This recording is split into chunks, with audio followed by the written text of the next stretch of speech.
नमस्कार, इशिका मेजवानी मध्ये आपलं खूप खूप मनापासून स्वागत आहे। तर आज मी तुम्हाला अगदी वेगळ्या पद्धतीची शेपूची भाजी बनवून दाखवणार आहे। तर ही शेपूची भाजी मी कशा पद्धतीने बनवणार आहे हे मी तुम्हाला आजच्या रेसिपीमध्ये दाखवणार आहे। तर चला मग आता वेळ न घालवता रेसिपी बनवायला सुरुवात करूयात। सर्वात प्रथम इथे मी कढई घेतली आहे आणि कढईमध्ये मी 3 ते 4 चमचे तेल गरम करून घेतले।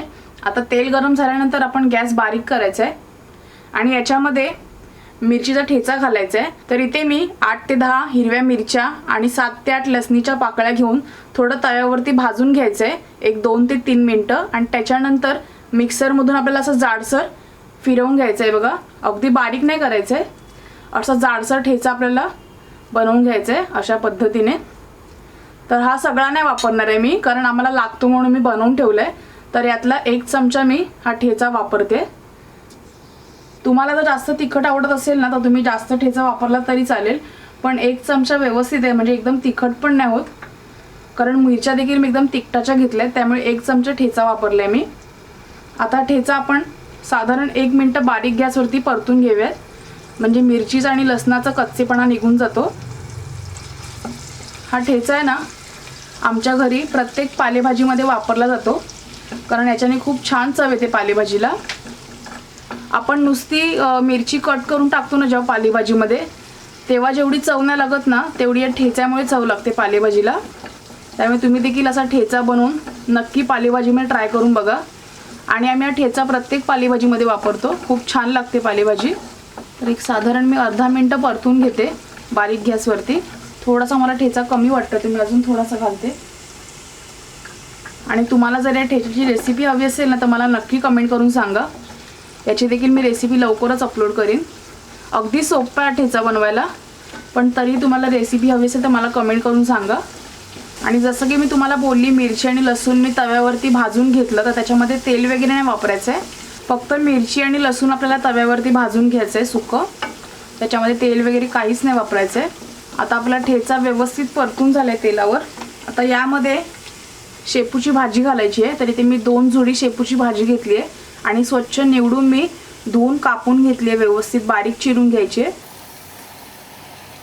आता भाजी घातल्यानंतर गॅस मीडियम करायचा आहे आणि भाजी व्यवस्थित परतून घ्यायची आहे, साधारण अर्धा मिनिट। आता भाजी परतून झाल्यानंतर याच्यामध्ये मुगाची डाळ घालायची आहे। तर इथे मी अर्धी वाटी मुगाची डाळ भिजत घातली होती अर्धा तास, आणि यातलं सर्व पाणी मी काढून घेतलंय। आता ही मुगाची डाळ आपण याच्यामध्ये घालूयात। तुम्हाला हवं तर तुम्ही याच्यामध्ये मसूरची डाळ देखील वापरू शकता, पण सहसा आपण मुगाची डाळच वापरतो शेपूच्या भाजीमध्ये।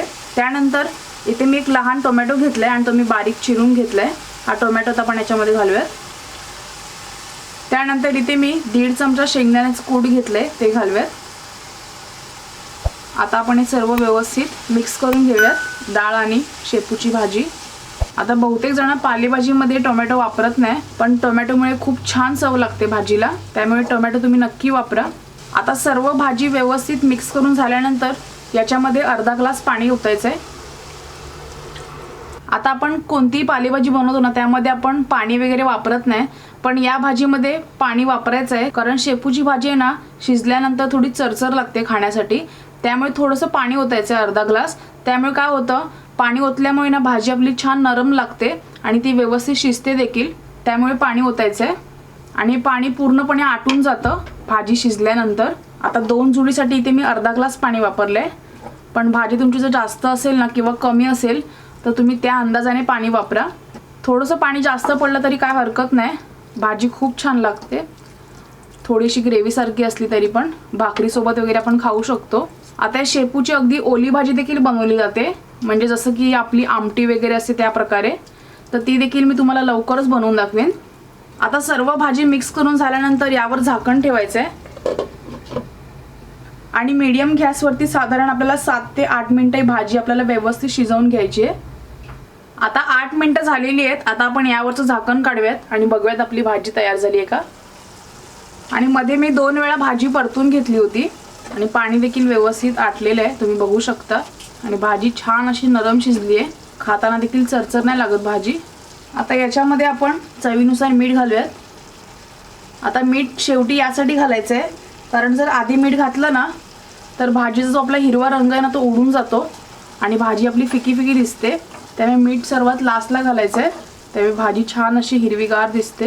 आणि मीठ घातल्यानंतर एक साधारण 1 मिनिट भाजी शिजवून घ्यायची आहे, म्हणजे मीठ व्यवस्थित भाजीला लागतं. आणि भाजीमध्ये थोडं पाणी असल्यामुळे भाजी खाताना सुकी सुकी देखील लागत नाही.